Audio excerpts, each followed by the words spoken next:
Padre, rogamos, Señor, en esta hora que, conforme al poder soberano, a tu gracia, Señor, concedas a las almas que en esta hora están presentes en esta humilde iglesia local, Señor,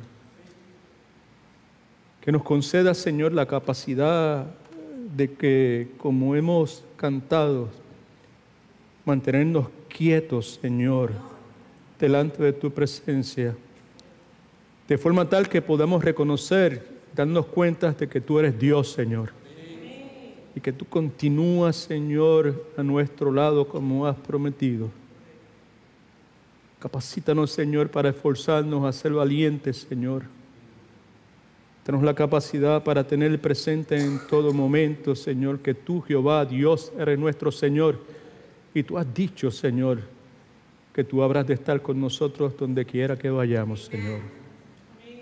En esta hora yo regreso a tu presencia, Señor.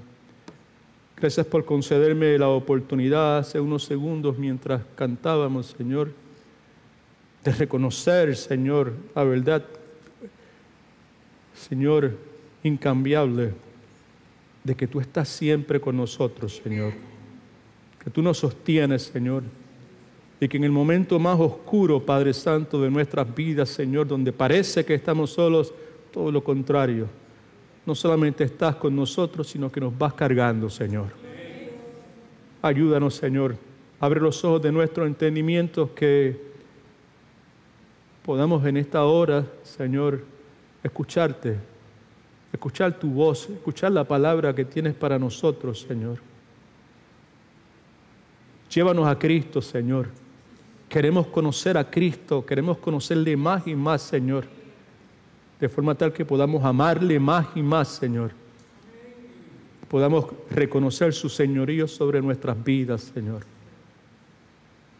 Sé con nuestros amados hermanos, consiervos, Pastor Willy, Pastor Marcel, hermana Rosita, mientras te sirven en distintas áreas en esta iglesia en este momento, Señor. Gracias, Señor, por los hermanos que has utilizado en el día de hoy nuevamente para ayudarnos, Señor, a entonar estos cánticos, Señor. Ayúdanos a vivir lo que hemos cantado, Padre Santo. En el nombre de Cristo oramos para su gloria. Amén. Puede sentarse, por favor. Si tiene una copia de la palabra de Dios, sáquela en el libro de Mateo, capítulo número 12.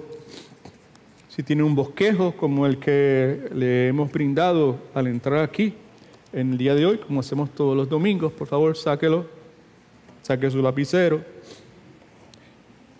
No es mucho lo que yo creo que van a poder escribir en el día de hoy, pero probablemente va a haber algunas cosas que no están incluidas en el bosquejo, que Dios va a imprimir en su corazón. Y si eso es de esa forma, que yo confío que va a ser de esa forma, pues entonces usted siéntase en la libertad de anotar, escribir esas cosas, esos detalles que Dios soberanamente probablemente va a enfatizar en usted particularmente.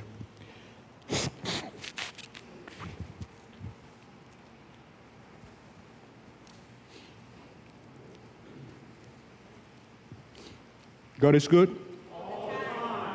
All the time.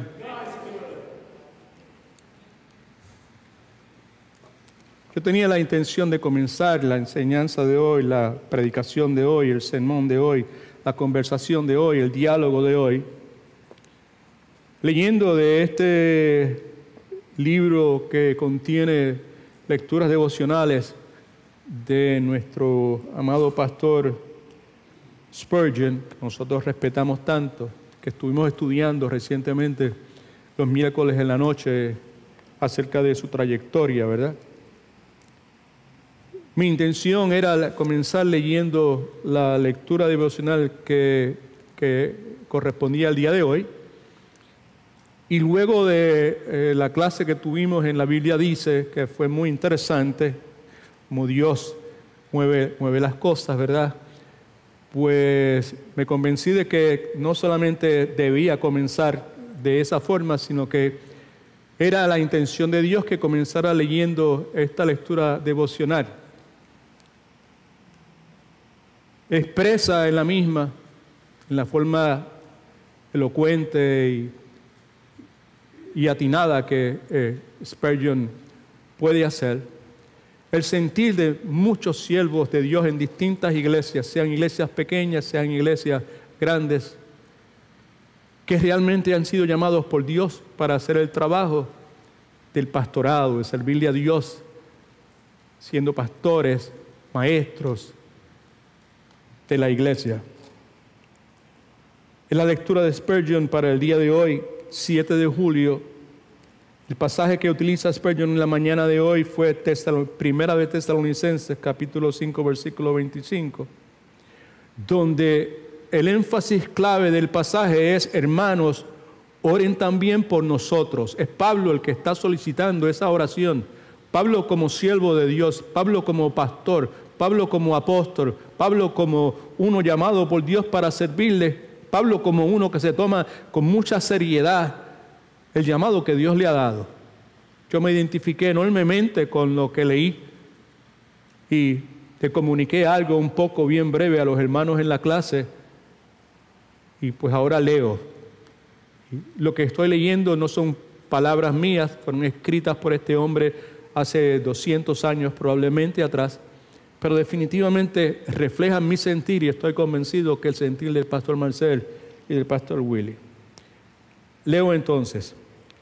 Esta mañana del año la hemos reservado para refrescar la memoria del lector sobre el tema de la oración por los ministros, entiéndase pastores, y muy fervorosamente imploramos a cada hogar cristiano que nos conceda la ardiente petición del texto que fue primeramente pronunciado por el apóstol y ahora repetido por nosotros, y en este momento repetido por este servidor, que es: hermanos, oren también por nosotros. Hermanos, nuestro trabajo es solemne y trascendental e implica aflicciones por miles o para miles. Tratamos con almas de Dios en negocios eternos, y nuestra palabra es ya sea un sabor para la vida o muerte para la muerte.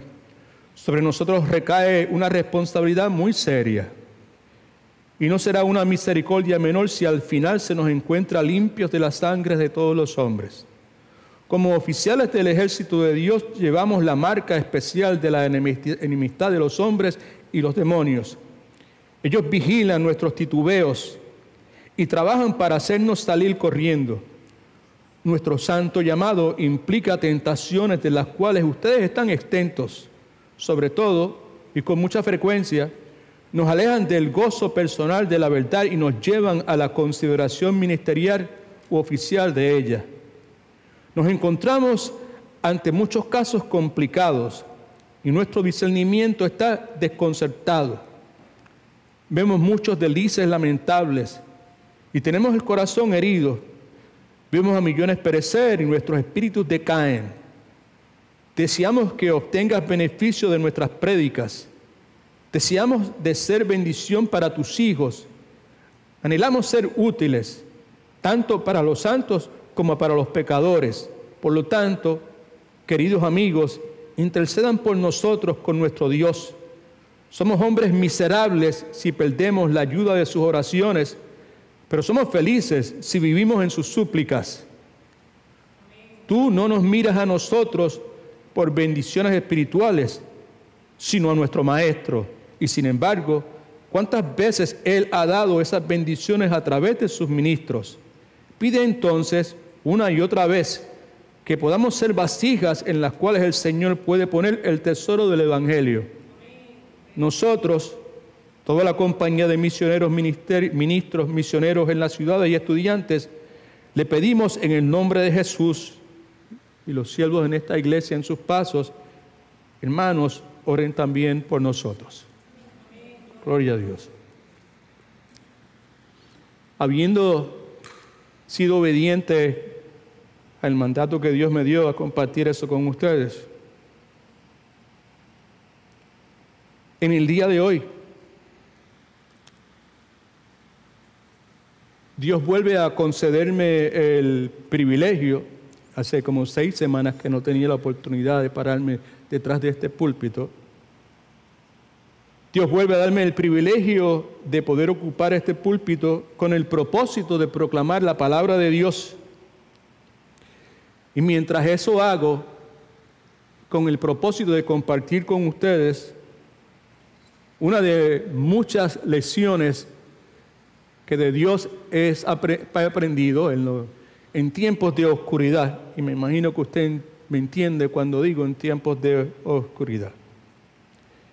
En el día de hoy, consciente de la brevedad de la vida, consciente de que por la gracia de Dios me encuentro en el ocaso de mi vida, me urge, entre otras cosas, proclamar la buena noticia de que ese Salvador, ese Cristo del cual hablamos hace un momento y le cantamos, la buena noticia de que ese Cristo no se da por vencido con pecadores débiles, pecadores estropeados, machucados, dañados, como yo y quizás como usted. En el día de hoy quiero hablarles del Rey de Reyes que está construyendo un reino que dura por toda la eternidad y lo está construyendo con materiales de segunda y tercera clase como yo y quién sabe si como usted también. En el día de hoy quiero compartir con ustedes uno de los mensajes más esperanzadores que yo personalmente he escuchado de la palabra de Dios, en especial en momentos cuando al reconocer mi debilidad, cuando al reconocer mi incompetencia, cuando al reconocer mi tibieza, el desaliento, el desánimo, la angustia, como el salmista, han abatido hasta el polvo mi alma. En el día de hoy quiero hablarles de cómo se siente el alma que en medio de su debilidad reconoce la existencia de un Salvador que puede y quiere utilizar lo débil del mundo. Un Salvador que no se da por vencido con lo débil del mundo. Y un Salvador que nunca los descarta.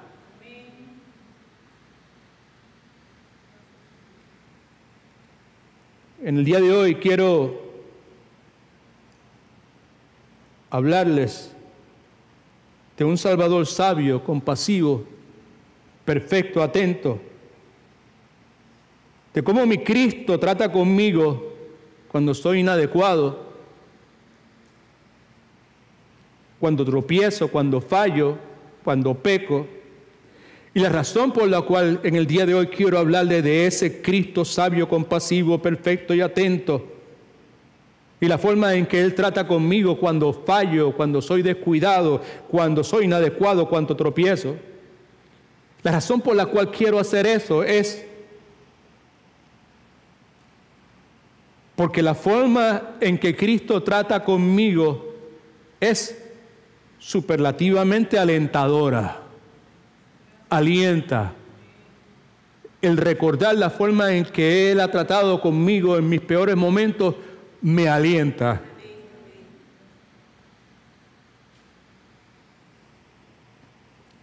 Me parece apropiado comenzar con algunas preguntas. ¿Será que por motivo del pecado en su vida usted piensa que usted ha perdido su utilidad en el reino de Dios? O que quizás usted piensa que Dios nunca utilizará a alguien tan inconsistente como usted. Quizás eso le describe a usted en el día de hoy. ¿Será que en algunas ocasiones su corazón se siente afligido por la naturaleza ambivalente, por la naturaleza conflictiva, contradictoria de su caminar con el Señor? Señor, ayúdame a expresarme en forma que la gente me pueda entender. ¿Será que en muchas ocasiones usted se siente molesto, fastidiado, frustrado Porque en la atención que usted le brinda al Señor Jesucristo, usted no es absoluto. En la atención que usted le brinda al Señor Jesucristo, usted no es indivisible. En la atención que usted le brinda al Señor Jesucristo, usted no es total.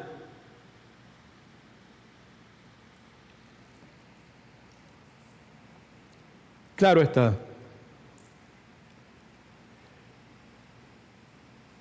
Desear darle al Señor Jesucristo nuestra absoluta, indivisible, total atención debe ser el propósito de nuestras vidas.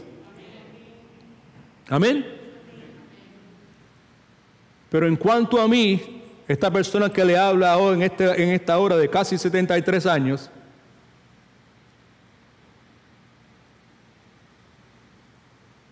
...40 años después de haber recibido el llamado a la salvación, en cuanto a mí,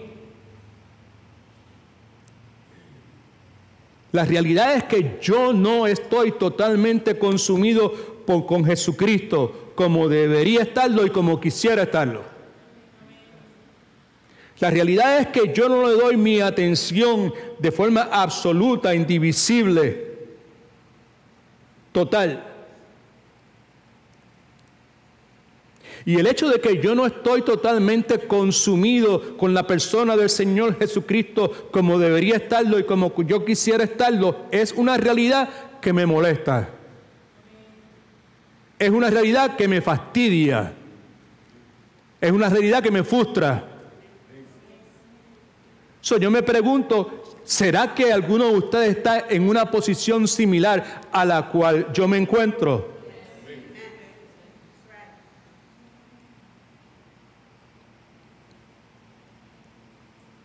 Hay buenas noticias.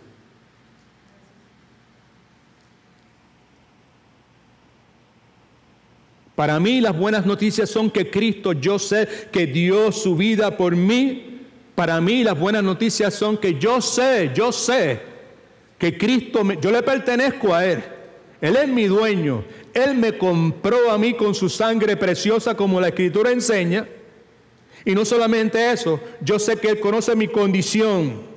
Yo sé que Él se mantiene a mi lado, como cantábamos hace un momento. Y cuando se mantiene a mi lado, escuche que es importantísimo, se mantiene a mi lado de una forma muy particular, que a través del tiempo, en esos momentos de gran oscuridad en mi vida, Él me ha enseñado que yo no conocía. Se mantiene a mi lado como mi Salvador, como mi Señor, pero se mantiene a mi lado como un Señor compasivo. Se mantiene a mi lado como un Señor tierno, gentil, manso.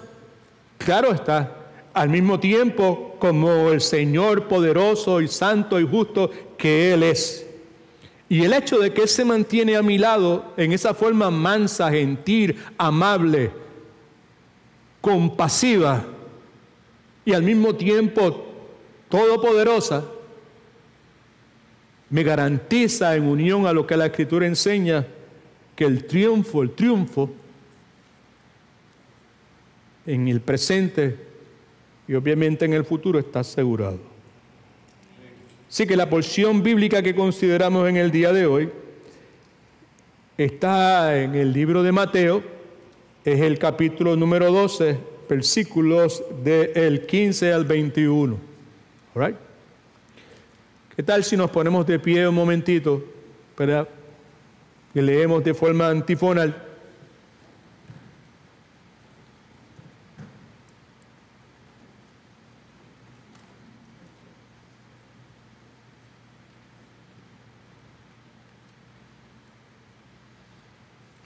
Voy a decir algo simplemente para su consideración. No voy a ampliar sobre lo que voy a decir en este momento. Voy a confiar que el Espíritu Santo de Dios le va, si no entiende, le va a aclarar. Y si no entiende, pídele al Señor que le aclare qué es lo que el pastor Edwin quiere decir con lo que acabo de decir.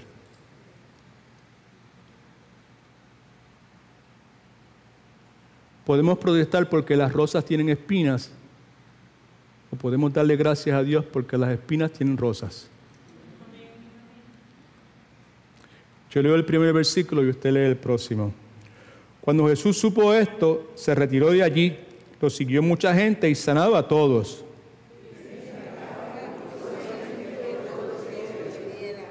Para que se cumpliera lo que dijo el profeta Isaías.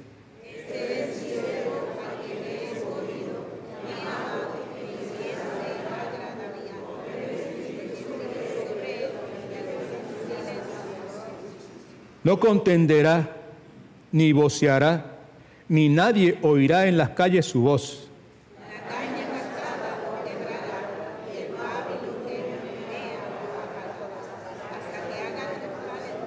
Todos en su nombre esperarán los gentiles. Palabra de Dios. Pueden sentarse, por favor. En esta porción bíblica que acabamos de leer, ahí en el medio mismo de ella o al final encontramos el pasaje bíblico que es el pasaje que vamos a estar considerando literalmente en la tarde de hoy y muy probablemente el próximo domingo y quizás el domingo subsiguiente. ¿Right? Y es el versículo 20 donde la palabra dice: la caña cascada no quebrará y el pábilo que humea no apagará hasta que haga triunfar el juicio. Es una metáfora. ¿Right? Si hay un pasaje bíblico, preste atención que es importante,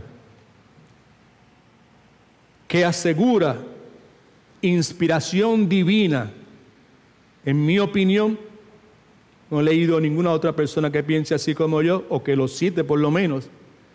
Si hay un pasaje bíblico que asegura inspiración divina es este.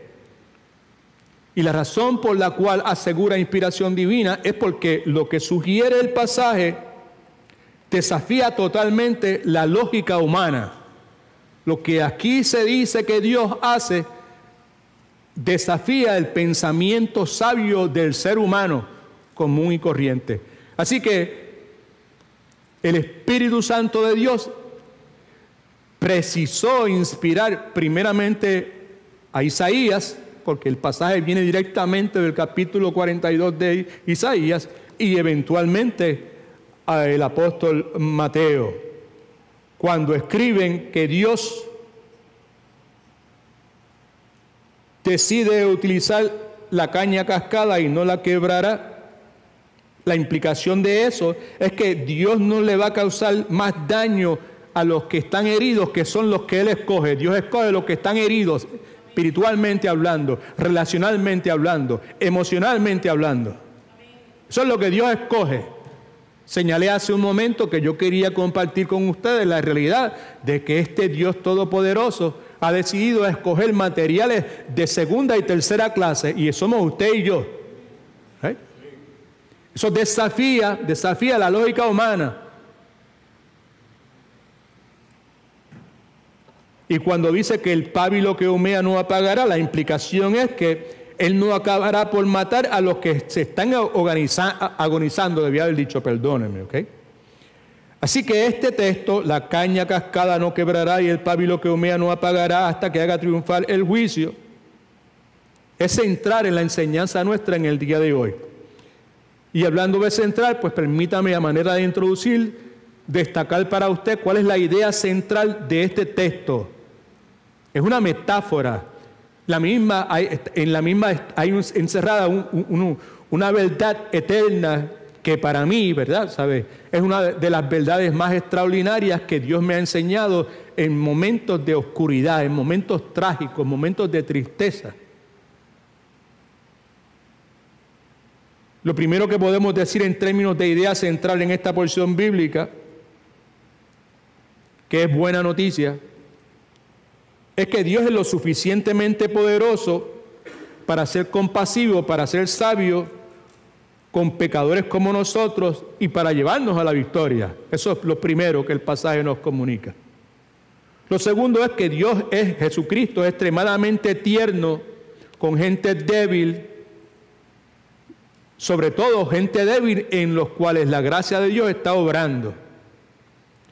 Tercero, que Jesucristo es suficientemente hábil como para usar gente pecadora, gente machucada, como usted y como yo. Yo espero que usted no tenga problema viéndose de esa forma.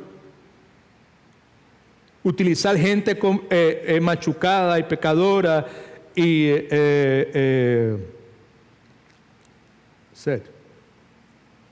dañada con el propósito de construir un reino que va a durar eternamente.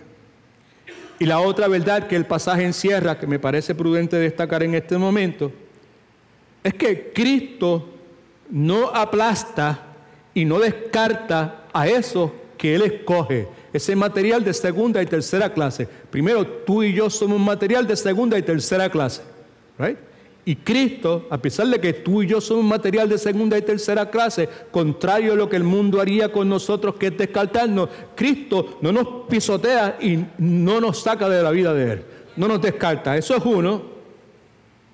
Y la otra cosa es que trata con nosotros con gran ternura hasta que eventualmente consiga su propósito, ¿verdad? Que es la victoria final. Lo que quiero decir es que Jesucristo es un oasis de compasión, de ternura, en un mundo como el que usted y yo vivimos, que no se caracteriza por la compasión y la ternura. Usted y yo vivimos en un mundo que se caracteriza por la crueldad, que se caracteriza por la dureza, que se caracteriza por la aspereza, por la insensibilidad. Vivimos sometidos a gobiernos que son crueles, de distintos colores, de distintos sabores. Vivimos rodeados de personas pecadoras a nuestro alrededor. Nosotros somos parte de ellos muchas veces. Vivimos en un mundo donde hay toda clase de sistemas religiosos que son falsos y que son crueles.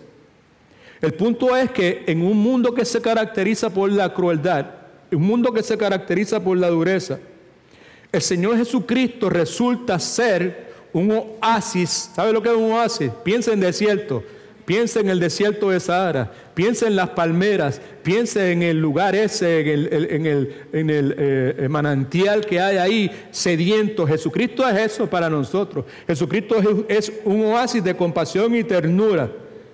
Es un oasis de compasión y ternura. Esto no lo aprendemos cuando todo está bien en nuestra vida. Esto se aprende y se internaliza y se puede ver con claridad cuando todo se oscurece. Cuando todo se oscurece, por eso el subtítulo de la serie es Lecciones que he aprendido en la oscuridad. Porque es en esos momentos en que he estado en medio de la oscuridad, sea espiritual, emocional, relacional, la que sea, es que he podido ver a Jesucristo precisamente de esa forma. Lo que Él es un oasis donde hay ternura, donde hay compasión. Alabado sea el nombre de nuestro Señor. Y que en esos momentos yo puedo entonces escuchar con claridad. La invitación está ahí, el llamado está ahí en todo momento.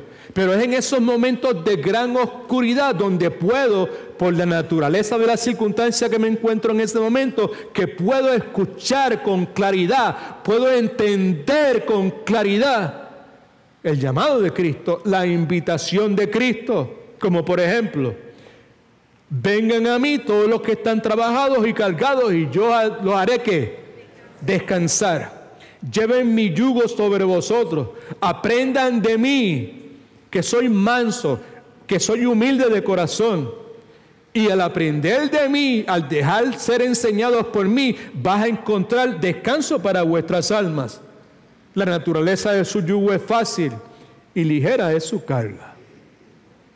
¿Cuál es el punto detrás de lo que quiero comentar en este momento? Al traer a colación esta invitación de este Cristo que es un oasis de compasión y ternura en medio de toda la crueldad que hay en el mundo que nos rodea a nosotros. ¿Por qué traerlo a colación en este momento? Lo traemos a colación porque el mismo Cristo que nos invita a venir a nosotros en el capítulo 11 de Mateo, venid a mí todos los que están trabajados y cargados, es el mismo Cristo que dice lo que dice en Mateo capítulo 12, versículo 20, que es el pasaje bíblico que estamos considerando en la tarde de hoy. La caña cascada no quebrará y el pábilo, eso es mecha, el pábilo que humea no va a apagar tampoco hasta que haga triunfar el juicio. Now, el título de este mensaje abreviado, no sé si usted se dio cuenta, es el siguiente: la hermana caña cascada y el hermano mecha humante. Ese es el mensaje, el título del mensaje abreviado. ¿Cuántos quieren escuchar el título del mensaje original? ¿Alguien quiere escucharlo? Todo el mundo. 2 o 3 nada más, pero no hay problema, ¿verdad? Este es el título original. Caña cascada, Rosa, mecha humeante, Edwin, vinieron a Cristo un día. Y más pudo la gracia de Dios que el pecado que en ellos había. Ese era el título completo.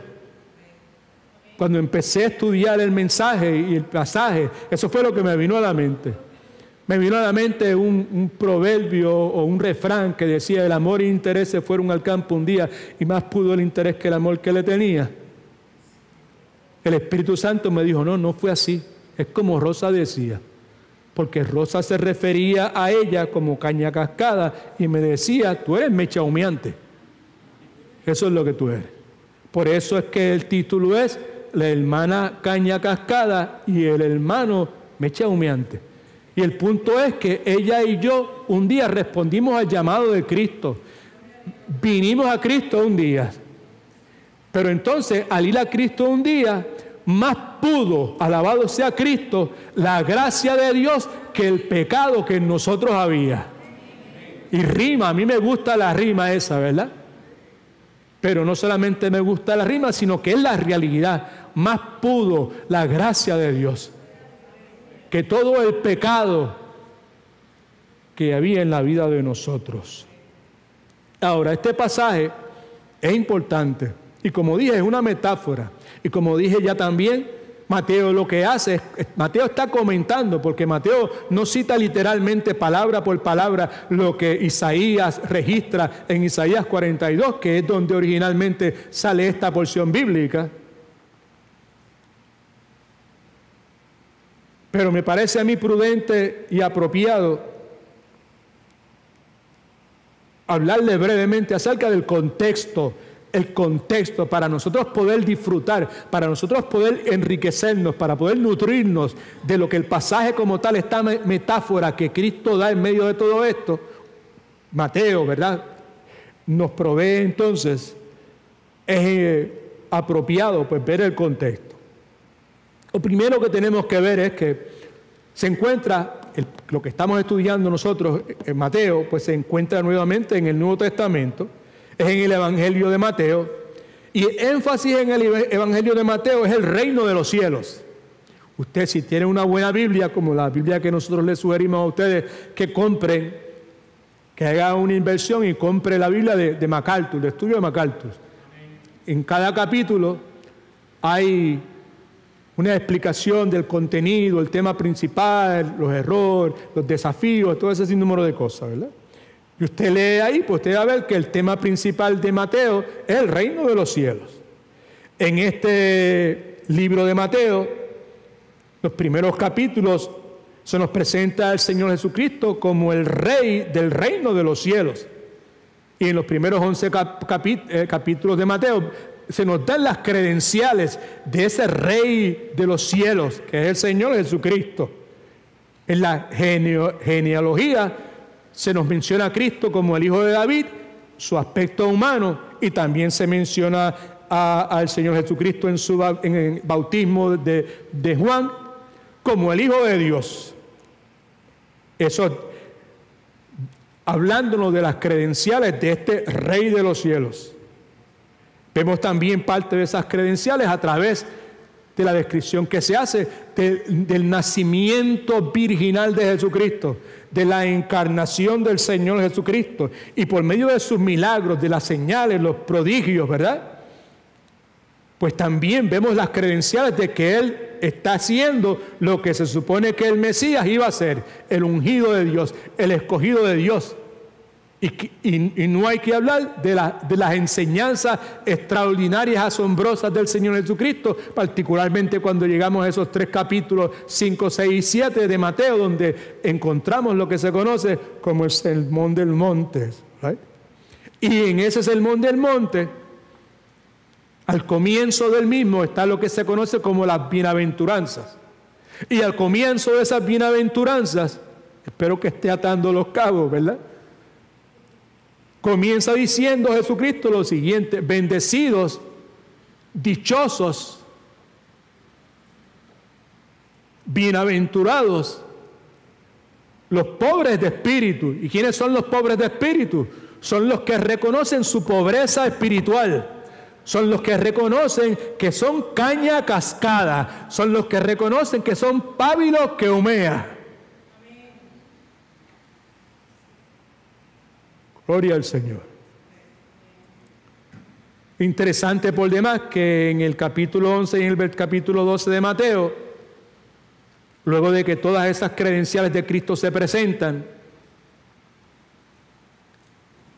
comienza también ahora Mateo, inspirado por el Espíritu Santo, a registrar la respuesta de la gente a todos esos milagros, a todas esas señales, a todos esos prodigios, a todas esas enseñanzas que nadie jamás enseñó como Cristo enseñó. Y la respuesta, la inmensa mayoría de las veces a esa respuesta es rechazo. En el capítulo 11, Mateo registra, ¿verdad?, cómo ciertas ciudades judías rechazaron abiertamente al Señor Jesucristo, y no solamente a Él, sino rechazaron los milagros, las señales, los prodigios. Escucha lo que dice. Mateo 11, versículo 21 dice: ay de ti, Corazín, ay de ti, Betsaida, porque si en Tiro y Sidón se hubieran hecho los milagros, las señales y los prodigios, y se hubiese enseñado como Cristo enseñó, ya hace tiempo que su gente se habría arrepentido y convertido al Señor. Pero ese no fue el caso, familia. ¿Okay? Entonces llegamos ahí a Mateo capítulo 12, que es el capítulo donde está el pasaje que estamos considerando. ¿Qué estamos haciendo en este momento? Estamos tratando de ver el contexto en el cual vamos a pasar tiempo nosotros considerando esta metáfora extraordinaria que te describe a ti y que describe a mí. Y que tiene la intención, está puesta ahí con el propósito de comunicarnos a nosotros que el Rey de Reyes, el Rey de los cielos, no es un rey como todos los demás reyes. Es un rey distinto. Él no entra a Jerusalén montado en un caballo blanco con una escolta de soldados y mercenarios. Él entra humildemente sentado sobre un asno a conquistar gentilmente. Y la idea es que Él trata con nosotros de forma gentil, compasivo, tierno.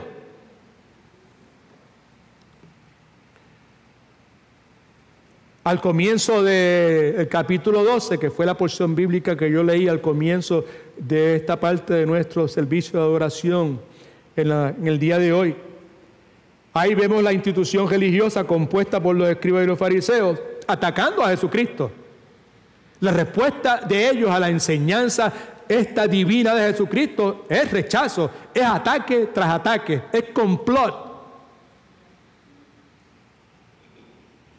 es confabulación contra el Señor Jesucristo con el propósito de destruirlo, que físicamente hablando eventualmente consiguieron hacer. Pero ahí, si tiene su Biblia, ábrala por favor en el capítulo 12, ¿verdad? Ahí vemos esta institución religiosa, fariseos, escribas,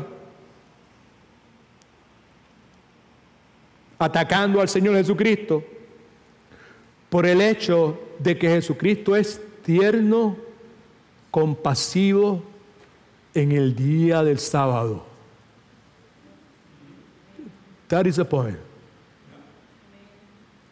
Lo que estamos tratando de conseguir en esta enseñanza, la lección que, gloria a Cristo, la lección que Dios me ha enseñado en momentos de oscuridad, es que Él es un Dios tierno y compasivo.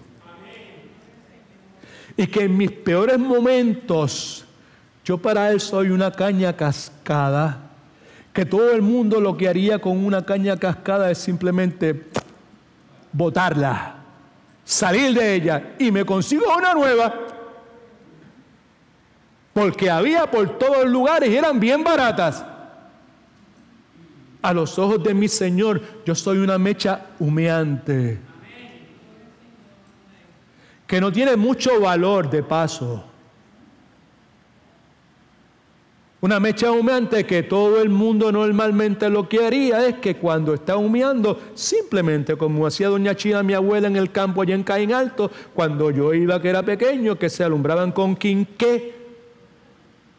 Si empezaba a humear, doña China lo que decía: mongo, cámbiale la mecha.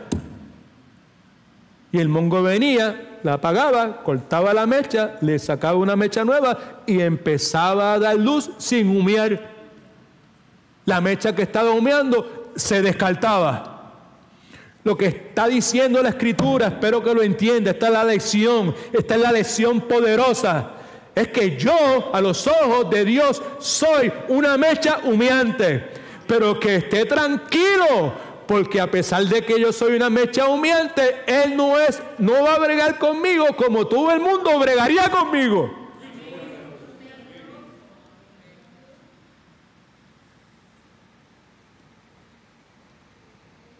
¿Cuántos alaban a Dios? Eso Dios no me lo ha enseñado cuando todo ha estado bien en mi casa. All right? No me lo ha enseñado cuando todo el mundo ha tenido buena salud. No me lo ha enseñado cuando mis hijos estaban caminando con el Señor. No me lo ha enseñado cuando la iglesia estaba en su mejor momento y todo el mundo estaba bien chévere. Dios me lo ha enseñado en los momentos de mayor oscuridad en mi vida. Y me lo ha enseñado para que yo lo sepa y para que yo lo pueda amar. Pero también me lo ha enseñado, entre otras cosas, para que yo imite los pasos de mi Señor, el ejemplo de mi Señor. Así que vemos entonces ahí en Mateo capítulo 12, versículos del 1 al 14. Vamos a leerlo rapidito, ¿verdad? Y como ya dije al principio, esto vamos a terminar aquí. No vamos a terminar obviamente en el día de hoy y seguimos la semana que viene, hasta donde el Señor nos traiga. All right?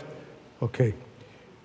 Mateo capítulo 12 en sus Biblias, por favor. No está en la pantalla porque yo no le dije a las hermanas que lo pusieran, así que tienen que buscarlo en su Biblia o escuchar por lo menos. Dice: en aquel tiempo iba Jesús por los sembradíos en un sábado. Los discípulos sintieron hambre y comenzaron a arrancar espigas y a comer. Los fariseos, que habían escuchado palabras que nadie jamás pudo haber dicho, los fariseos que habían visto los señales, los prodigios, los milagros, que le daban autenticidad al reclamo de Jesucristo de ser el Mesías. Una mujer le pregunta a Jesucristo: yo he escuchado decir que el Mesías, el Cristo, va a venir. Y Cristo le dice: pues, el que está hablando contigo, ese mismo es. Y los milagros, las señales, los prodigios están hechos con ese propósito de darle autenticidad a ese reclamo del Señor Jesucristo. Y los fariseos, encerrados y en su ceguera espiritual, pues no respondían correctamente. Lo que querían era atacar al Señor Jesucristo, ¿verdad? Si los fariseos al verlo le dijeron: tus discípulos hacen lo que no está permitido en sábado. Pero él le dijo: ¿no habéis leído lo que hizo David cuando él y los que estaban con él sintieron hambre? Cómo David entró en la casa de Dios y cómo comió los panes de la proposición, que no le estaba permitido comer ni a él ni a los que con él estaban, sino solamente a los sacerdotes. Y le da otro ejemplo más. ¿O no habéis leído en la ley cómo en sábado los sacerdotes en el templo, fíjese, profanan el sábado y son sin culpa. Lo profanan y no tienen culpa. Pues yo os digo que uno mayor que el templo está aquí. Y si ustedes supieran lo que significa misericordia quiero y no sacrificios, que es algo que nosotros deberíamos preocuparnos. ¿Y qué es lo que él quiere decir con eso? No condenaríais a los inocentes. Eso debe subrayarlo ahí para su uso personal. Cuando usted tenga deseos de escuchar la voz de Dios vergando con usted, lea eso. Y Señor, explícame de qué se trata esta cuestión. ¿Okay?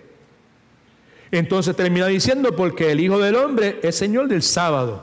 E inmediatamente entonces Mateo nos da otro incidente que sucede un poquito más adelante, en ese mismo día. Dice que saliendo de allí fue a la sinagoga de ellos. Y ellos son los fariseos, los mismos que estaban tratando de censurarlo y entramparlo. Y había allí, esto es en la sinagoga, uno que tenía seca una mano. Y para poder acusar a Jesús, le preguntaron los fariseos, ¿está permitido sanar en sábado, Jesús? Y él les dijo, ¿qué hombre entre vosotros si tiene una oveja y ésta se le cae en un hoyo en sábado, no le echa mano y la saca? Que sería trabajar. Versículo 12. Pero ¿cuánto más vale un hombre que una oveja? Muchísimo más. Por consiguiente, Cristo dice, el que es el Señor del sábado, right? Dice, está permitido hacer bien en sábado. Entonces Cristo le dice al hombre, extiende tu mano. El hombre que tiene la mano tuya dice, extiéndela, right? Y él la extendió y le fue restaurada sana como la otra. Las dos entonces estaban sanas. Versículo 14 dice, y salieron entonces los fariseos y se confabularon contra Jesús para destruirlo. Y como dije hace un momento, eventualmente consiguieron hacer eso. En el propósito humano de destruir a Cristo, pues se realizó en la cruz del Calvario. ¿Right? Ahora bien, no hay duda en mi mente de que la envidia, el odio, la oposición de los fariseos hacia Cristo era sumamente obvia. Todo el mundo se daba cuenta de eso. Y Cristo está consciente de lo que traman. No le coge por sorpresa, ¿verdad? Y Cristo, consciente de lo que traman, dice la Escritura en el versículo 14, que decide retirarse del lugar. Y decide retirarse prohibiéndole a sus seguidores que le dieran publicidad. Porque eso es lo que dice, ¿verdad? ¿Dónde lo dice? En el capítulo 12, versículos del 15 al 17, dice, y cuando Jesús supo esto, a eso está en sus notas. Hermana, si quieres poner la porción bíblica en la pantalla, te lo agradezco. La porción bíblica me refiero a Mateo capítulo 12, versículos del 15 al 21. Dice, y cuando Jesús supo esto, ¿supo qué? Supo que ellos estaban confabulando para destruirlo. A eso se refiere. Cuando Jesucristo supo esto, se retiró de allí, de la sinagoga, del área donde estaba la sinagoga, y nos dice entonces Mateo, inspirado por el Espíritu Santo, que lo siguió mucha gente, una multitud en el griego. Y dice que sanaba a todos los que estaban appointed by God, designados por Dios para ser sanados. Y entonces Cristo, a estos que sanaba, preste atención que es bien importante, les encargaba, les decía, le dice rigurosamente, no es, si tú quieres algo que, no es, usted se calla la boca, lo que aquí ha pasado, usted se lo mantiene para usted, rigurosamente, insistentemente, ¿verdad? Le decía que no lo descubrieran, descubrirlo simplemente, no le digan dónde yo estoy, no es eso, es que no descubrieran la acción mesiánica que él estaba realizando en ese momento. Está diciéndole, no compartan con otras personas la sanidad que ustedes están recibiendo, los milagros que están siendo efectuados. Y no es la primera vez, porque en el ministerio de Jesucristo muchísimas veces, luego de que él hacía los milagros, decía a la gente, chitón, eso en Puerto Rico quiere decir, no le digan a nadie. Right? Keep it to yourself. Right? Y entonces nos dice, versículo 6, y le encargaba rigurosamente que no lo descubrieran, pero el versículo 17 es clave para el texto de nosotros hoy. Todo esto para llegar aquí, a este punto. Dice entonces el versículo 17, que no lo descubrieran para que se cumpliera lo que dijo el profeta Isaías.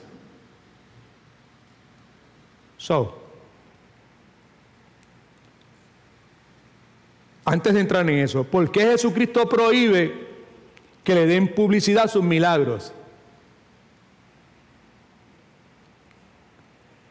Me parece a mí que prohíbe que le den publicidad a sus milagros es porque si la voz se regaba, ¿entiende eso? La voz se regaba, la gente se enteraba, ¿verdad?, de que había uno con poderes maravillosos, milagrosos, o que había emergido uno con poderes maravillosos y poderosos.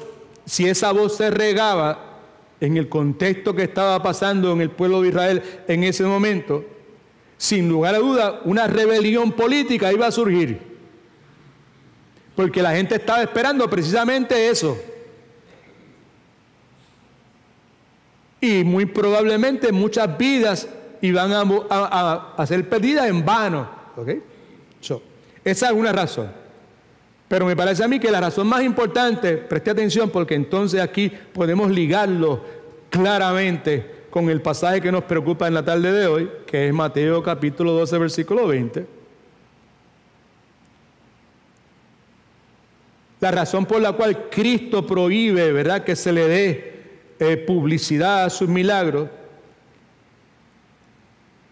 es porque Cristo tenía que hacer algo, tenía que enseñarle algo a ellos que me ha enseñado a mí en momentos de oscuridad.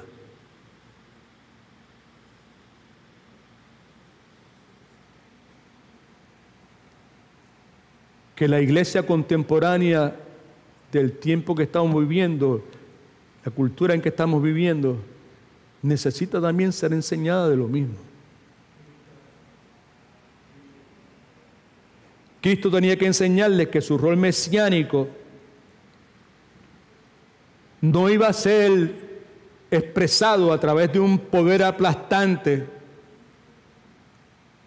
sino que su rol mesiánico tenía que ser expresado por medio de un servicio sacrificado.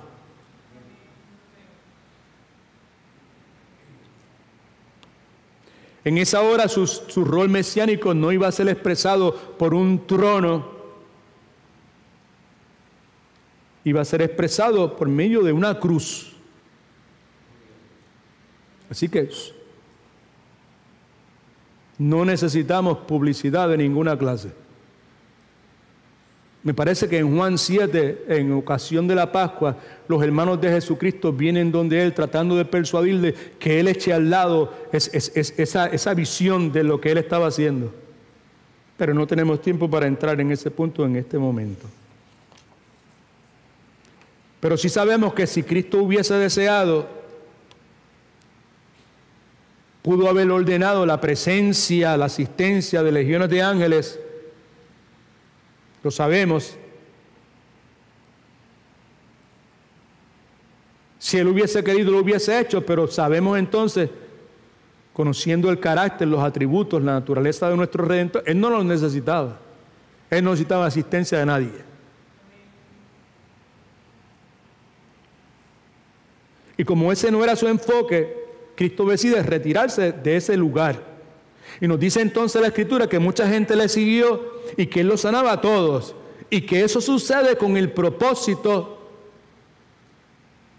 de que se cumpliera lo que había dicho el profeta Isaías. No solamente que Él los sanara a todos, sino que Él le dijo a ellos, cállense, no necesito publicidad de ninguna clase para mis milagros. El hecho de que Él le da esa exhortación, no necesito publicidad. Y el hecho de que Él sana a todos los que sana, sucede con el propósito de que se cumpla lo que Isaías había dicho en Isaías 42. Señor, ayúdame a expresarme con claridad. En otras palabras, cuando Jesucristo da la instrucción de no hablar del asunto y sana a toda esa gente, Mateo ve el cumplimiento de la profecía en Isaías 42 que tiene usted ahí en esa porción bíblica en la mitad de la primera página de su bosquejo. Y Mateo le atribuye a Jesucristo el cumplimiento de esa profecía. Eso es importante, porque como vamos a ver, eventualmente Cristo se atribuye a sí mismo el cumplimiento de otras profecías que tenían que ver con la unción del Espíritu Santo cayendo sobre Él, que es Dios, que es uno con Dios, es uno con el Espíritu Santo. Sin embargo, en un momento dado, cuando Cristo predica en una sinagoga en Nazaret, toma el rollo de la Escritura, cita a Isaías, me parece 60 o 61, donde dice que el Espíritu de Jehová Dios está sobre mí. Eso representa un desafío que probablemente veamos un poco más adelante. Pero el punto aquí nuevamente es que Jesucristo, mejor dicho, Mateo le atribuye a Jesucristo el cumplimiento de esa profecía. Lo que está sucediendo, preste atención por favor, lo que está sucediendo ahí, en ese instante, en esa circunstancia, donde Jesucristo prefiere tener compasión por encima de la ley, la regla del sábado, y que es censurado por la institución religiosa que está ciega, que no puede ver,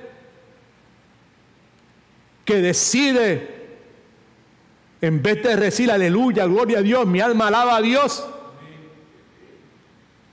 deciden entre ellos confabularse para destruir a Jesucristo. La acción de Jesucristo de decirle a la gente retirarse del lugar, la acción de Jesucristo de sanar muchas personas y decirle a la gente no compartan nada de lo que está sucediendo aquí. Mateo está adjudicando todo eso, que es una profecía que vemos en Isaías 42, a la persona del Señor Jesucristo. Una profecía mesiánica, era con relación al Mesías, era con relación al ungido de Dios, al escogido de Dios. Todo eso tiene que ver con el Mesías. Y ese Mesías es el Cristo nuestro. Ese Mesías es el Salvador nuestro. Ese Mesías es el que me compró con su sangre preciosa. Ese Mesías es el que cuida de mí, es mi pastor, el que dio su vida por las ovejas. Y en ese proceso, pues nos da, como hemos dicho ya y vamos a seguir viendo, esta metáfora gloriosa de la caña cascada y del pábilo que humea. Right? Now, si usted mira en sus notas, pues usted puede ver, y en la pantalla, si no me equivoco, el pasaje original al cual Mateo hace referencia, que es Isaías 42, versículos de 1 al 3. No es literalmente palabra a palabra lo mismo que Mateo dice, pero es básicamente lo mismo, con una que otra excepción de algún tipo de aplicación que Mateo, dirigido por el Espíritu Santo, hace. Y esto es lo que dice: este es mi siervo, yo lo sostendré, mi escogido, en quien mi alma tiene contentamiento. Está hablando de Cristo. He puesto sobre él mi espíritu, él traerá justicia a las naciones, no gritará, no alzará su voz, ni la hará oír en las calles, la voz de él. Yo no sé si usted ha leído eso otras veces, pero ¿y qué quiere decir eso? Why is that? ¿Por qué eso es de esa forma? ¿Por qué está ahí? E inmediatamente dice que no quebrará la caña cascada ni apagará el pábilo que se extingue. Por medio de la verdad traerá la justicia. Yo lo que quiero hacer con el poco tiempo que me queda es simplemente tratar de que juntos consideremos esa porción bíblica. ¿Ok? El énfasis va a ser mayor en el versículo 20, ¿verdad? Pero veamos nuevamente lo que dice la porción. Vamos a ir poco a poco, familia. En el idioma original hebreo, cuando dice, este es mi siervo, la palabra este es mi siervo es precedida por una palabra que en inglés se traduce como behold, que en español es he aquí, que quiere decir preste atención. Preste atención. Behold, right? Preste atención. Este es mi siervo. Es lo que Isaías escribe. Este es mi siervo. Siervo. Ese es el nombre profético que Dios le da al Cristo, que Dios le da al Mesías, mejor dicho.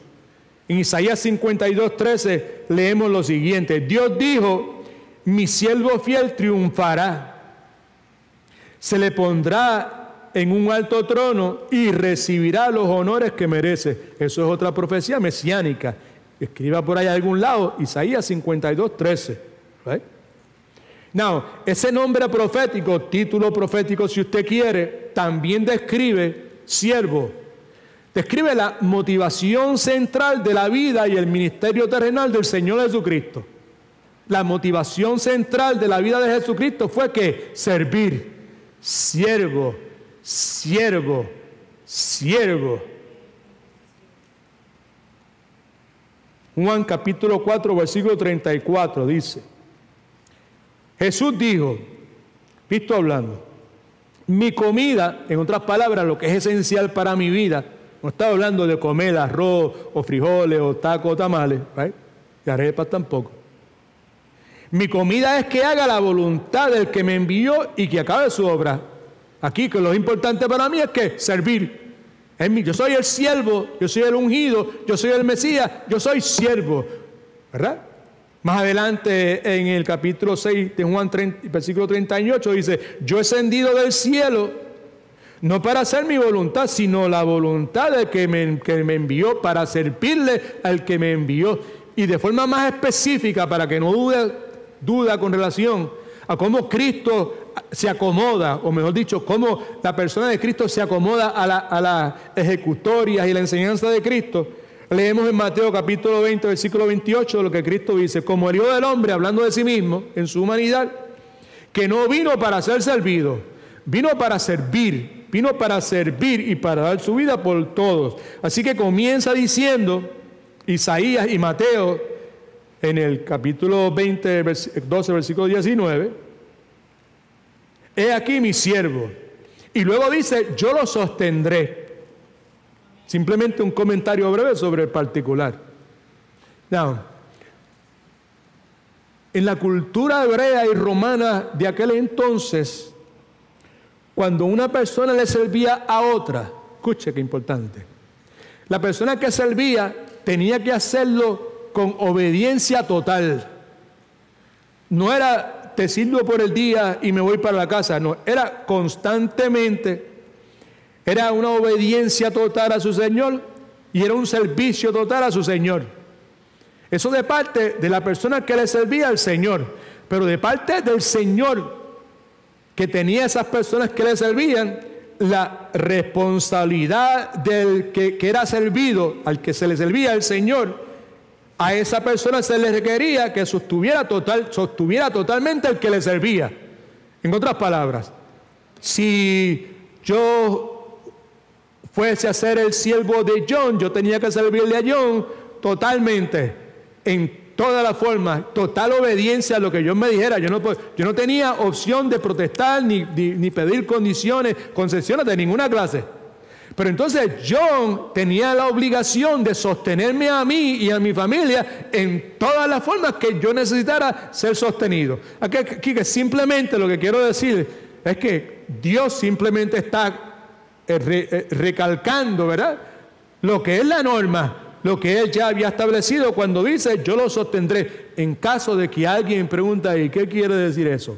Eso es lo que quiere decir. Y luego señala el pasaje, otra vez, estoy en el versículo número 1 de Isaías capítulo 42, dice, he aquí este es mi siervo, yo lo sostendré, mi escogido. La identidad de Jesucristo como el Cristo implica que Él es el ungido de Dios, el Mesías que Dios había escogido, porque era el único calificado para realizar la obra redentora que Cristo realizó. Ahora, con relación a Cristo como el escogido de Dios, leemos bastante en el Nuevo Testamento, por ejemplo, y ninguna de estas cosas están en sus notas ni están en la pantalla, pero están en sus Biblias, y yo lo que le sugiero es que si quiere, ¿verdad?, si le parece bien, que anote, ¿verdad?, ahí en en el bosquejo que usted tiene para luego verlo como referencia. Pedro, hablando de Cristo como el escogido de Dios, dice lo siguiente. Dice, eso es 1 de Pedro 2:4. Dice, acérquense a Él, ese Cristo, piedra viva, desechada ciertamente por los hombres. Bien, desechada por los hombres, pero para Dios escogida y preciosa. No, yo leo ese pasaje bíblico, que lo he leído en infinidad de ocasiones. En el día de hoy lo leo de una forma distinta. Lo leo con gozo, con alegría, porque me identifico con el Señor, ¿verdad? Nosotros como cristianos somos desechados. Yo soy, ¿qué soy yo? Yo soy una caña cascada, ¿right? Que no tengo valor de ninguna clase y que lo mejor que pueden hacer conmigo es que salir de mí, desecharme. Y soy un pábilo humeante que estoy quemado, estoy contaminado, y lo que hago, estoy un poquitito de luz, una chispita de luz, pero doy un montón de humo que contamina la habitación donde yo esté presente. Pero entonces aquí me dice que el Cristo, debo acercarme a Él como piedra viva, desechada. Él es desechado, el que es desechado no nos desecha a nosotros. Es lo que quiero decir. No sé si usted puede ver lo que yo puedo ver. Nos dice la Escritura que aún los enemigos de Jesucristo reconocieron que Él era el escogido de Dios en el momento de su crucifixión. En Lucas capítulo 23, versículo 35 nos dice, el pueblo estaba mirando y aún los gobernantes se burlaban de Él, de Cristo, diciendo, a otro salvó, sálvese a sí mismo, si este es el Cristo, el escogido de Dios. No. Alguien dice, yo leí recientemente, me identifico mucho con eso, que el hecho de que los judíos conocían tanta verdad acerca del Mesías los hacía más culpables por haberlo rechazado como lo hicieron. Los gentiles que lo rechazaron, pues, pero ellos conociendo tanto y tanto del Mesías, pues el hecho de que conocían tanto los hacía más culpables a ellos. Simplemente una nota de alcance. Regresamos al versículo número 1. Dice, he aquí está en mi siervo, yo lo sostendré, mi escogido, en quien mi alma tiene contentamiento. Mi alma tiene contentamiento. En otras palabras, que la vida de Cristo en todo momento fue aroma grato, agradable para el Padre. En el momento de su bautismo, conforme al plan soberano de Dios, porque Él no tenía pecado por lo cual que justificaran su bautismo, pero esos son otros 20 pesos, pero sabemos que Él fue bautizado en el Jordán por Juan el Bautista, y en el momento de su bautismo, right, nos dice la Escritura que se oyó una voz de los cielos que decía, este es mi Hijo amado en quien tengo complacencia. Otra vez, en el versículo 1 dice, en quien mi alma tiene contentamiento. Está hablando de Cristo. Todo esto estoy compartiéndolo con usted para destacar el hecho de que Isaías está hablando de Cristo en la misma forma en que Mateo está adjudicándole a Cristo la profecía que Isaías nos da en el capítulo 42.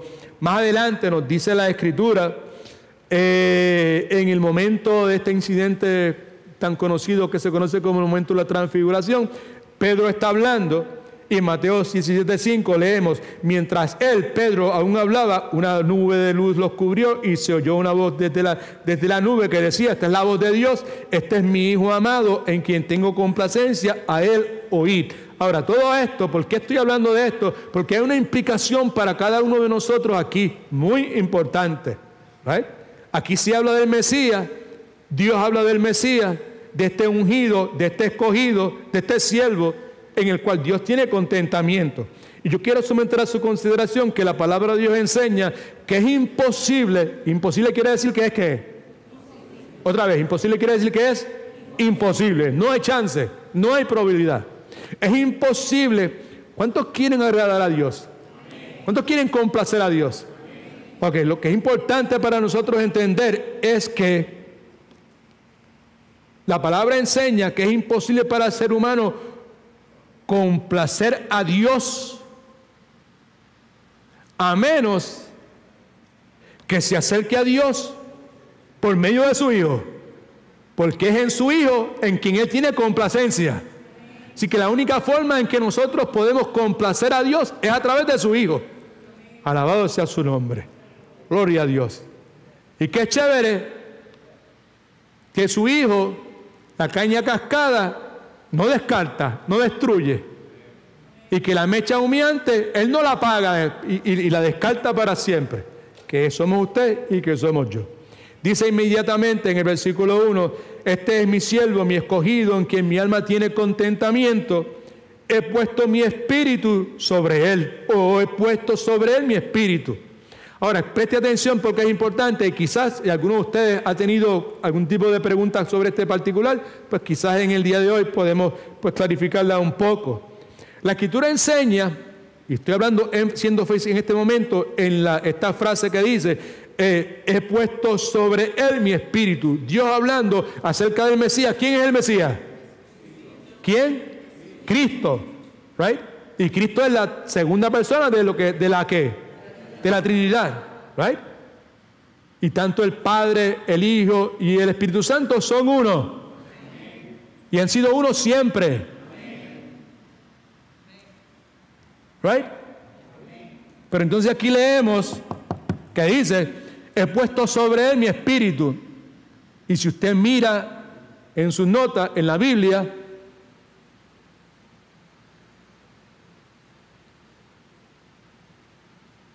esa versión que está ahí está incorrecta.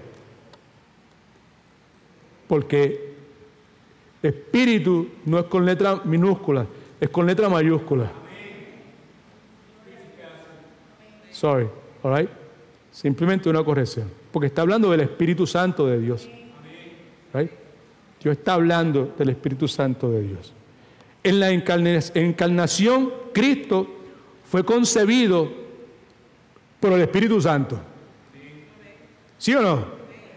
Mateo capítulo 1, versículo 18 dice lo siguiente. El nacimiento de Jesucristo fue así. Estando comprometida María, su madre, con José. Fíjense que dice, estando comprometida María, su madre, humanamente hablando, comprometida con José. No dice José, su padre, simplemente dice José.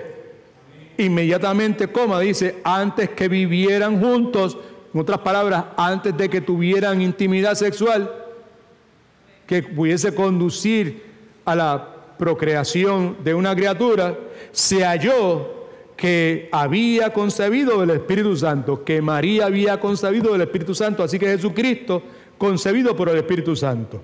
En Isaías capítulo 11, versículos del 1 al 2, se nos da una profecía acerca de Jesucristo. Dice lo siguiente, del trono de Isaí, ¿te acuerdas? Título de Cristo, Jesucristo, Hijo de David, ten misericordia de nosotros. A eso es que está haciendo referencia.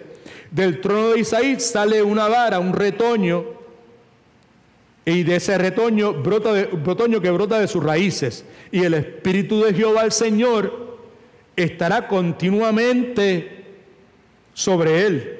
Y le dará sabiduría, y le dará inteligencia, y prudencia, y fuerza, conocimiento, y temor del Señor. Esa promesa es cumplida en el bautismo del Señor Jesucristo. Right? Escuche lo que Juan el Bautista dice.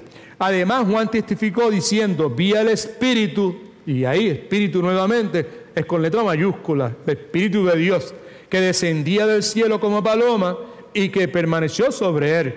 Yo, Juan hablando, el Bautista, no lo conocía, pero el que me envió a bautizar con agua me dijo, sobre quien veas descender el Espíritu Santo de Dios y permanecer sobre él, ese es el que bautiza con el Espíritu Santo. Y yo he visto y testifico, Juan hablando, que este es el Hijo de Dios.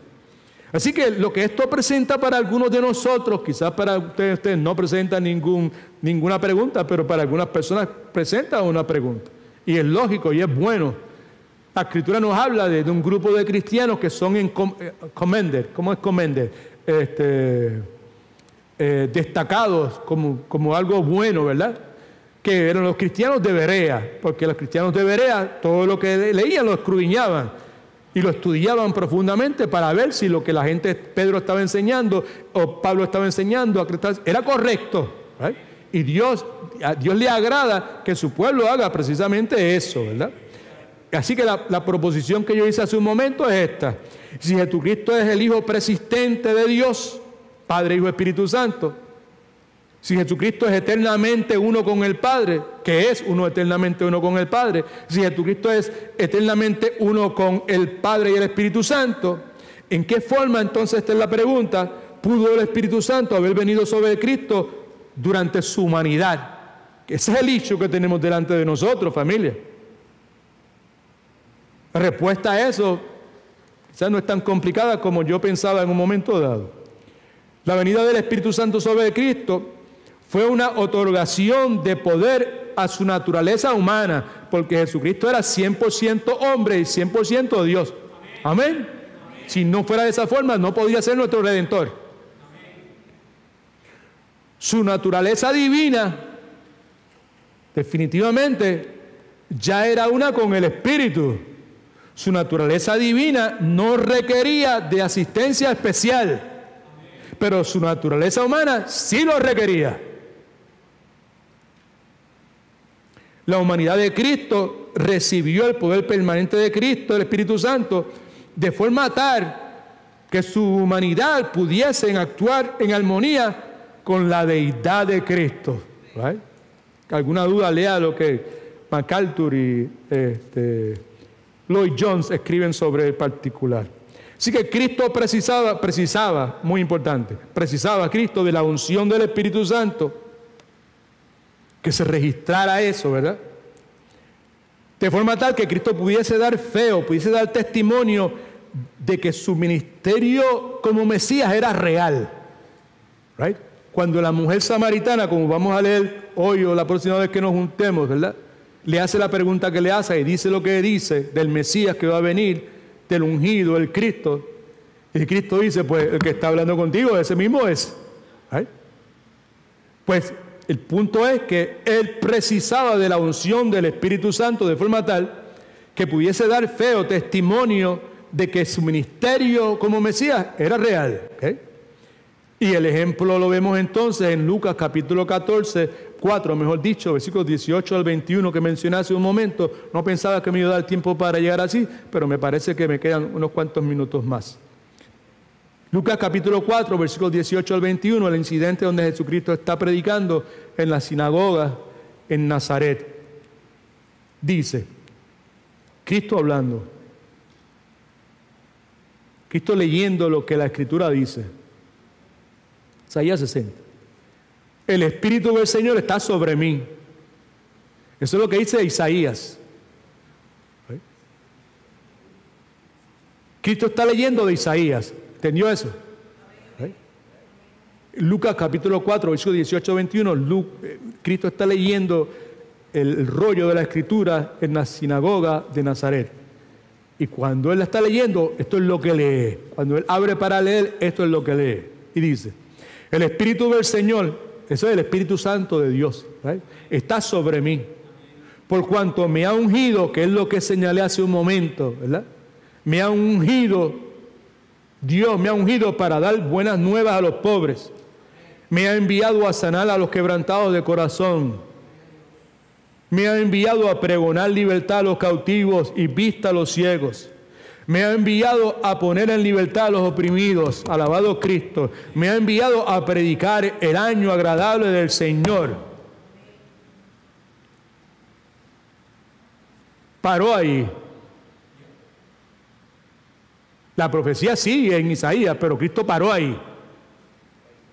Y nos dice en el versículo 20, enrollando el libro, se lo dio al ministro que está al lado y se sentó. Y nos dice entonces en el versículo 20 y el 21 que los ojos de todos en la sinagoga estaban fijos sobre él. Estaban en Cristo. Todo el mundo estaba fijamente enfocado en Jesucristo. ¿Right? Entonces, Cristo comenzó a decirles, hoy se ha cumplido esta escritura delante de vosotros. You got it? ¿Por qué dice la Escritura, ¿verdad?, que he puesto sobre mí mi espíritu, porque era parte del cumplimiento de las profecías que Dios claramente había establecido con relación a la venida del Mesías. Y termina diciendo ahí que Él traerá justicia a las naciones. ¿Right? Esa parte a mí me toca profundamente, pues porque yo soy muy identificado con el rol cristiano de buscar justicia en todas sus manifestaciones.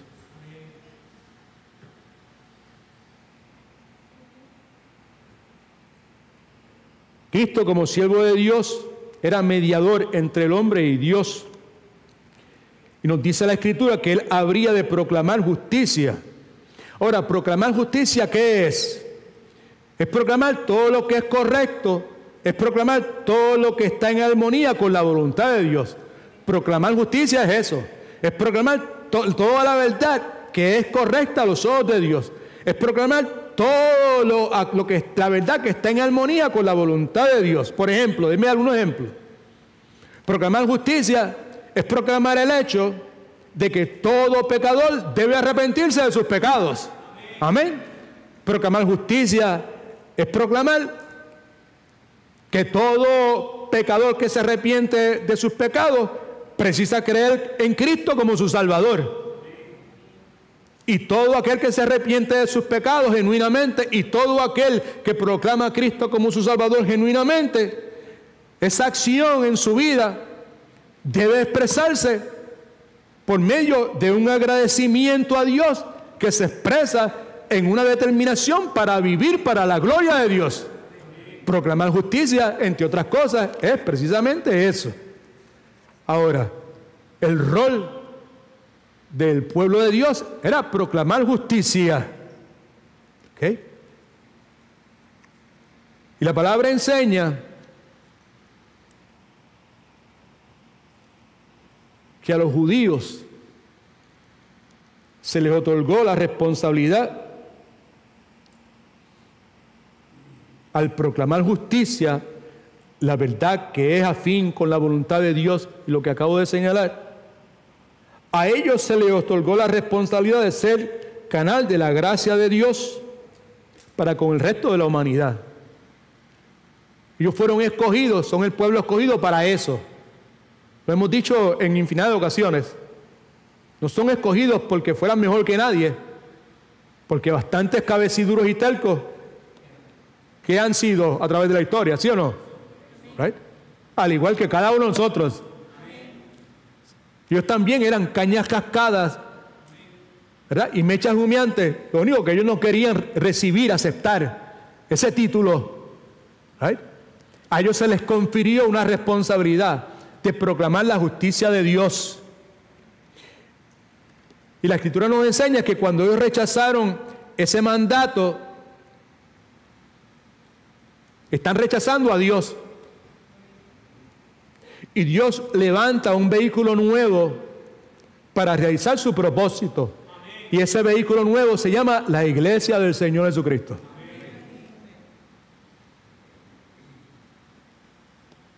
Las cañas cascadas y los pábilos humeantes del Señor.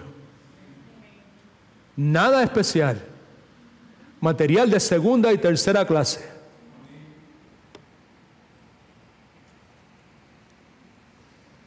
La Escritura nos enseña que los judíos resentían grandemente que Jesús le diera atención a los gentiles. Especialmente el hecho de que Él los trataba en la misma forma en que Él trataba a los judíos. Cristo trataba a los gentiles en la misma forma que Él trataba a los judíos, y los judíos no soportaban eso. Y la idea de que el Mesías viniera a redimir los gentiles para ellos era anatema. No way, José. Versículo 2. Con esto termino, familia. No gritará, no alzará su voz, ni la hará oír en las calles. En otras palabras, no contenderá, no voceará, ni hará oír su voz en las calles.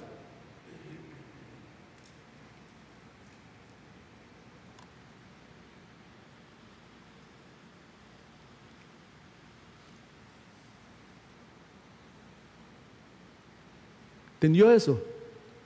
¿De quién está hablando ahí? ¿De quién? ¿De quién? De Cristo. El mismo que le dijo a la gente, ok, ustedes sí, ¿quiénes necesitan sanidad? Sano, que sea, sanó a todos. Y a eso le dijo, no necesito publicidad de ninguna clase. No necesito que vayan a hacer ninguna manifestación en ningún lugar.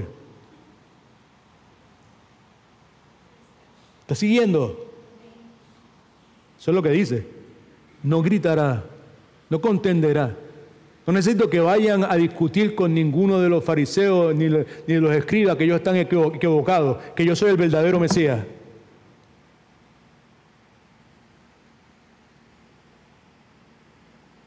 ¿Cuál es el punto, pastor? Quizá usted me pregunte.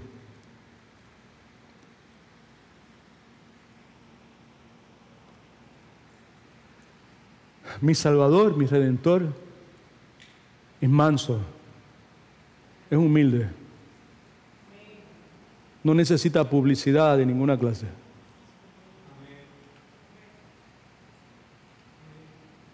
En otras palabras, Cristo no vino a discutir con nadie. Eso es lo que está diciendo ahí. Dice, no contenderá, no gritará. Eso es contender, discutir.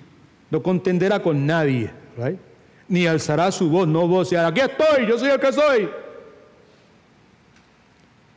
Cristo no vino a discutir con nadie. Gracias por el gloria a Dios. Cristo no vino a reñir con nadie.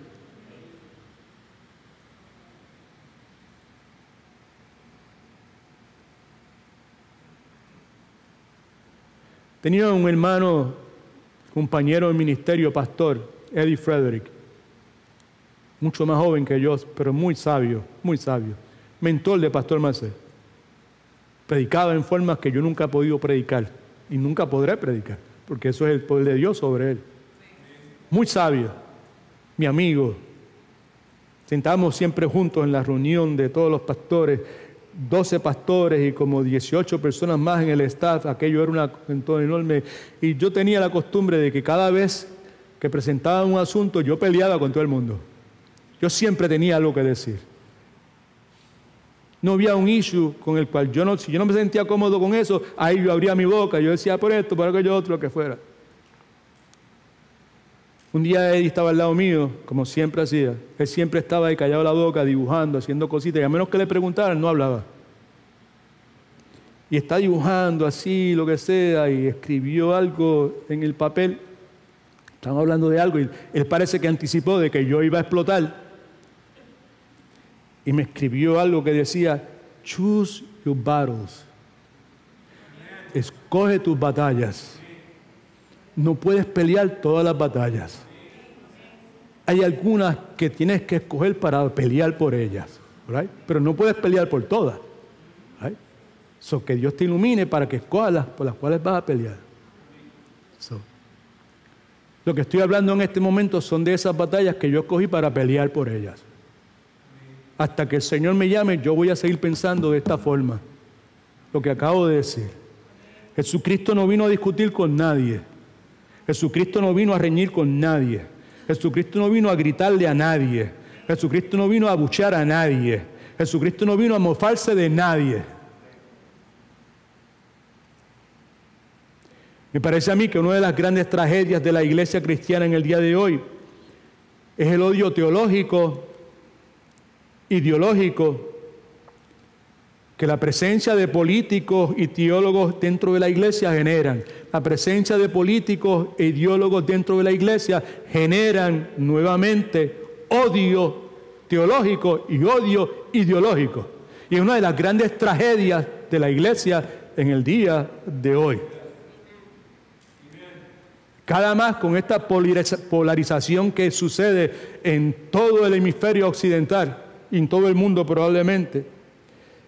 Cada día más y más la iglesia discute, vemos a la iglesia discutiendo con todo el mundo, con quienes ellos no están de acuerdo. Vemos en la iglesia riñendo, gritándole, abucheando a todos aquellos con los cuales la iglesia no está de acuerdo, mofándose más y más cada día de aquellos con los cuales la iglesia no está de acuerdo. ¿Cuál es el problema con eso? El problema es que cuando usted y yo contemplamos a nuestro Señor Jesucristo, que no solamente es mi Salvador, es mi Señor, sino es mi ejemplo. Yo soy embajador de Él, yo lo represento a Él. Cuando contemplamos a nuestro Señor Jesucristo y lo vemos aquí, vemos lo que el pasaje está diciendo. Él no va a estar vociferando, Él no va a estar argumentando. Cuando vemos a Jesucristo, lo vemos sereno, lo vemos firme, pero lo vemos sereno, calmado, callado.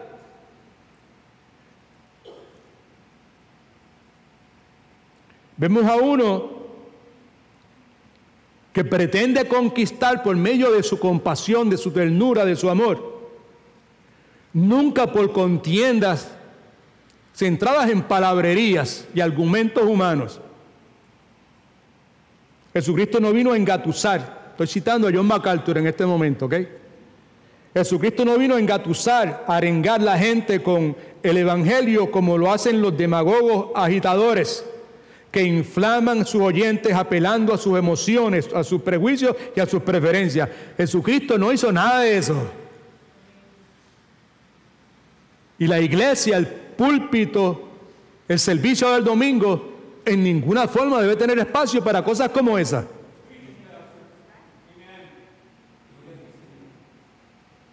Jesucristo es nuestro ejemplo a seguir.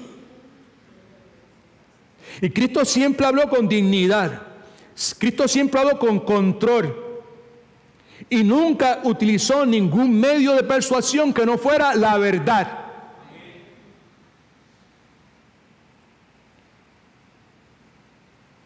Nunca utilizó una turba, nunca utilizó una manifestación, no usó ningún rally. Cristo nunca recurrió al fraude, la astucia, los chanchullos, la trampa, esquemas, aunque sus oponentes consistentemente lo hacían. Cristo, que es nuestro ejemplo. ¿Cuántos están de acuerdo que Cristo es nuestro ejemplo? Yo quiero actuar como Cristo actuó. ¿Right?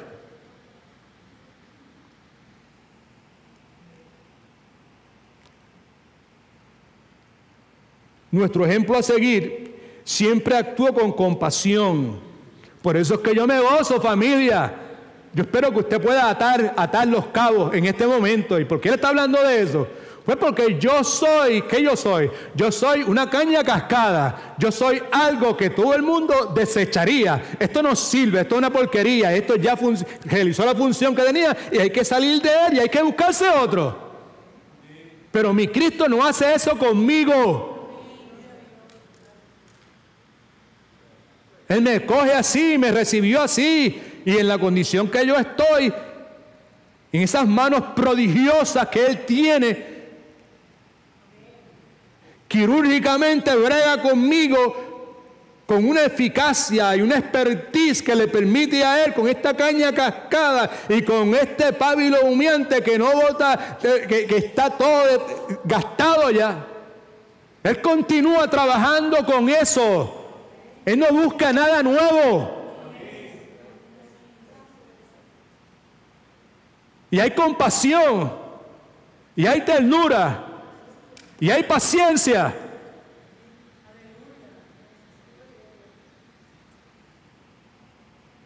Siempre actuó con compasión, con humildad, con mansedumbre, con dominio propio.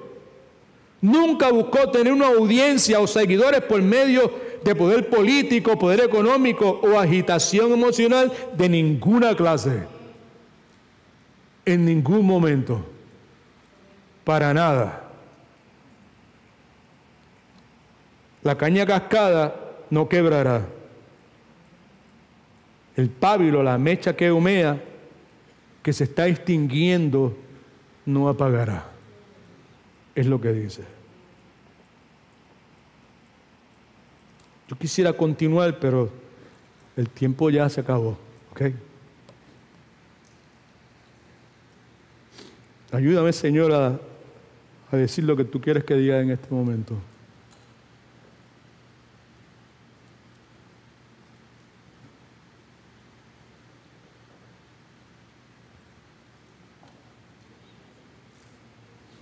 ¿Cuántos son de Cristo?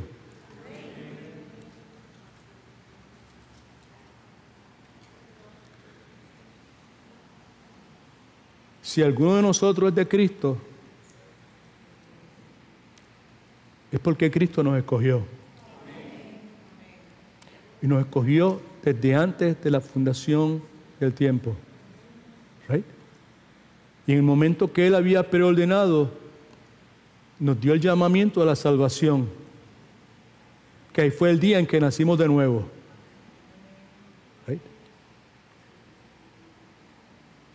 Y lo que dice la Escritura, para mí, cosas que Dios me ha enseñado en la oscuridad, en los momentos de aflicción, de tristeza, de angustia, donde me parecía que todo se me derrumbaba, donde me parecía que Dios me estaba diciendo, ¿sabes qué? Te usé durante tanto tiempo, pero ya no te voy a usar más. Práquete.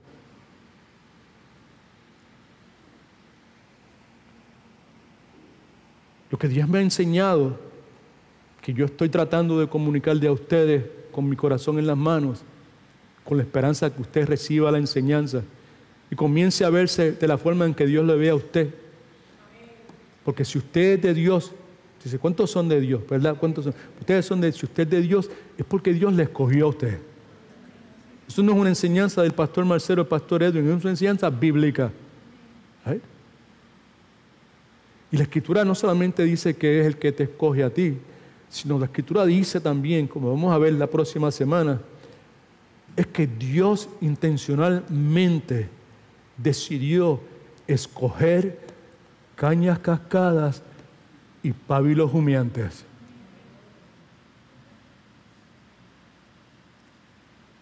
En el cielo se va a alardear, déjeme decirle eso. Y los que somos de Cristo en el cielo vamos a alardear, we're going to brag, pero ninguno de nosotros va a alardear por nada que tenga que ver con nosotros. Nosotros vamos a alardear por el Dios Cristo Todopoderoso que decidió escoger cañas cascadas y pábilos humeantes. Y si usted y yo somos de Cristo, entienda por favor que lo que dice la Escritura es, y este debe ser nuestro punto de partida, familia. Este tiene que ser nuestro punto de partida en toda nuestra vida cristiana. En los asuntos que nosotros tenemos que atender, en nuestra respuesta a nuestros conflictos matrimoniales, relacionales, si queremos tener éxito y queremos hacer lo que Dios quiere que hagamos, es que todo lo que hagamos para la gloria de Dios, que Dios sea glorificado en todo momento. ¿Okay? Precisamos partir de esta premisa de que Dios intencionalmente decidió escoger, como dice la Escritura. Esto es lo que dice la Escritura.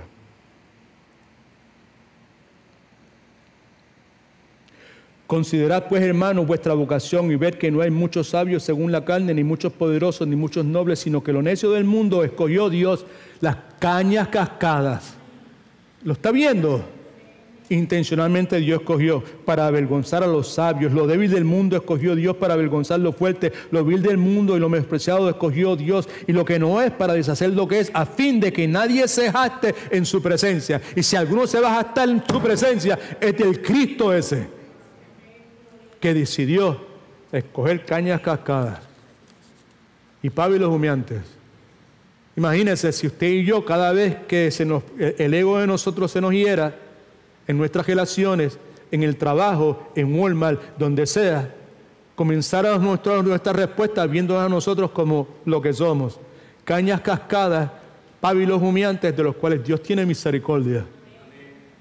Ese debe ser nuestro punto de partida. En esa dirección, el próximo domingo, agradecidos a Dios de que a pesar de que hace calor, tenemos un lugar donde juntarnos para alabar al Señor. Amén. All right. El próximo domingo, Dios mediante, pues vamos a continuar. Les exhorto como pastor ¿Se acuerda? Si alguien no escuchó la lectura que hice al principio de la enseñanza, está en el devocional de Spurgeon de por las mañanas, ¿verdad? Para el día de hoy. Y pastoralmente le exhorto, por favor, que para nada se quede en su casa el próximo miércoles. No lo haga. No lo haga. Es que tengo que hacer esto, es que tengo que viajar mucho. Pues viaje todo lo que tenga que viajar, ¿right? Porque lo más importante para la vida suya, para la vida mía, lo más importante para usted, para sus hijos, para su matrimonio, para su empresa, para su negocio, para lo que sea, es asegurarse que usted está cuidando y protegiendo su mente, porque lo que usted tiene en su mente es lo que usted es y lo que usted va a hacer. Y lo que estamos haciendo, ¿verdad?, de una forma seria y metódica y responsable, es estudiando lo que la palabra de Dios dice sobre ese particular. Así que yo le exhorto, por favor, no se quede en su casa, venga temprano, ¿right? Y por domingo por la mañana, tampoco, venga temprano, venga a las 11 de la mañana, participe en la escuela bíblica.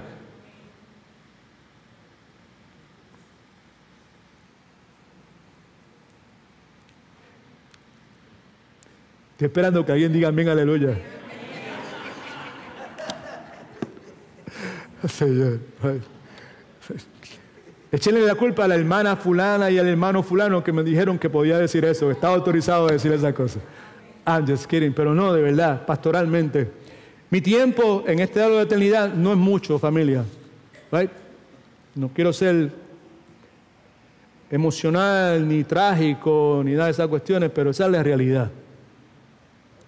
Y pues, nos tomamos la labor que Dios nos ha puesto en las manos seriamente. Y no hay mejor cosa que usted pueda hacer que poner a Dios primero en todas sus cosas. ¿Right? Y como parte de una iglesia local, haga eso. ¿No? Tenemos escuela bíblica, de verano para los niños. Conoce niños, busque niños, traiga niños. Haga lo que usted pueda hacer. Lo que usted no pueda hacer, no lo haga. Pero lo que pueda hacer, hágalo. ¿All right? Okay. Pero haga lo que tenga que hacer, pero hágalo correctamente.